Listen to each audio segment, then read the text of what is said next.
Souvent, c'est un horloger diplômé, quoi. J'ai même des photos ici, des en-têtes. Oui. Et votre père avait appris ça? Et puis après, mon père, ben, il sortait du mont saxonnais. Ils avaient appris tous par le mont saxonnais aussi. Il y avait aussi des gars qui travaillaient de l'horlogerie, quoi. Et puis après, mon père, il a foutu le camp. Il a foutu le camp en Alsace, là-bas, dans le Doubs. Voilà, où il était contremaître dans une usine de pignons. C'était un peu déjà du décolletage, ils ont tourné dans le machin de décolletage. Puis après, c'était fini. Plus de pignons dans les montres.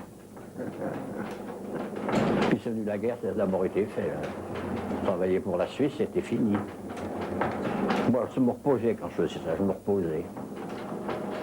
Oui, ben qu'est-ce que c'est le progrès? C'est comme ça. Mon père et mon oncle étaient décolleteurs et j'ai hérité de tout ça. Ce sont des matériels qui, pour l'instant, me donnent encore satisfaction dans la qualité de travail que je fais actuellement et que vous avez vu tout à l'heure. Et c'est pour ça que je n'éprouve pas le besoin de changer, même si je représente le décolleteur d'autrefois. C'est donc la fuite de l'horlogerie. C'est un homme qui, au début, trempait lui-même ses outils, faisait ses canons, trempait ses canons, faisait tous les outils dont il avait besoin pour équiper ses machines.